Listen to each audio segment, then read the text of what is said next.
What's up, guys? My name is Elias, and it saddens me to say that although we are getting a couple more comic book shows this year, there are no more comic book movies to be released for the remainder of 2025. So, here's my ranking of the five comic book movies that I've seen from the absolute worst to the absolute best. Let's get it. Coming in last place, unfortunately, is The Old Guard 2. I say unfortunately because the first Old Guard was actually really dope and a breath of fresh air in the midst of COVID creating a void in the cinematic space back in 2020, but its sequel just did not live up to the hype. Directed by Victoria Mahoney this time around, 5 years of anticipation was quite possibly the crux of this movie's downfall, as the script just didn't seem tight enough.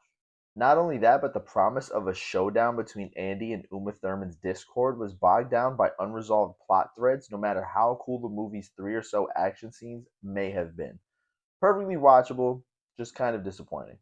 Just a cut above the fifth spot is going to be Captain America Brave New World. I was always excited to see Sam don the red, white, and blue post Endgame, and perhaps Disney Plus's Falcon and Winter Soldier series soured my anticipation for his big screen debut just a bit.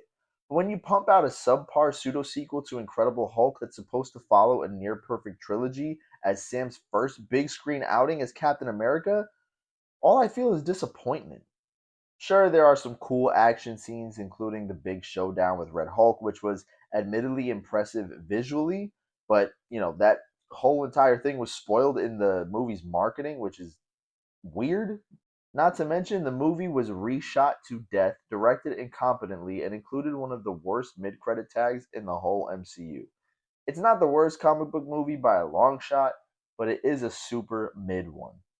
Bringing in the top three is the MCU sleeper hit Thunderbolts, aka the New Avengers.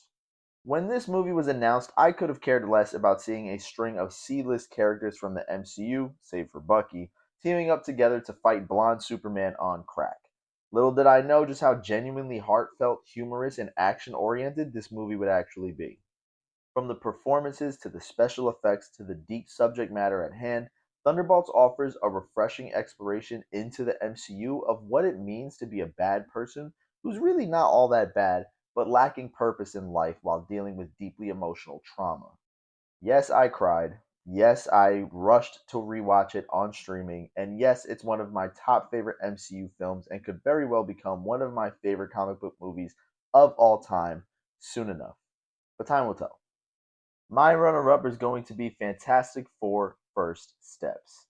Now, I'm going to be brief, but if you'd like to check out my full in depth thoughts of the movie on my page, feel free to do so. Overall, First Steps was not only an amazing celebration of Marvel's legacy as well as its first family, but it exceeded every expectation I had. From the spot on casting, to the mind blowing special effects, to the familial story and world ending stakes, First Step showcases the MCU's ability to still churn out quality projects.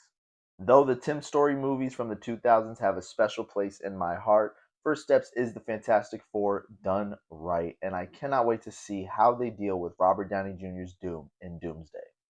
But of course, my number one pick for best comic book movie of 2025 is James Gunn's Superman. Even though you can check out my full thoughts of the movie on my page, I just can't help but talk about how much I loved this movie. Some of that could be attributed to the DC fan bias, but I have no problems calling a spade a spade. Thing is, where I doubted Gunn's ability to make a truly great Superman film because I felt like his vibe just didn't necessarily jive with an A-list character like Superman, he somehow made The Last Son of Krypton's not only relevant in the modern era, but inspirational in a way we haven't seen since the Christopher Reeve era. Though I admittedly prefer the epicness of Man of Steel and Henry Cavill is indeed my Superman, David Cornsweet was someone I lobbied for the role since a reboot was even announced. Add in Gunn's writing, the intimate cinematography, and some of the most comic booky moments displayed in any comic book movie, period. Superman not only got me excited for 2027's Man of Tomorrow, but it also gave me hope for the new DCU going forward. Well, there you have it, guys. My ranking of the five comic book movies in 2025 that I saw. I think the ones I'm missing are Red Sonja, Toxic Avenger, and Dogman, which technically aren't really comic book movies, but regardless, I don't really plan on watching them anytime soon. So let me know in the comments what your ranking would look like. Am I wildly out of pocket? Do you agree with most of my picks? All that fun stuff. And make sure you hit that like button, subscribe, and share this video so others can join in on the conversation too. Don't forget to follow me on all socials at Takes with Eli. Remember, take care and God bless.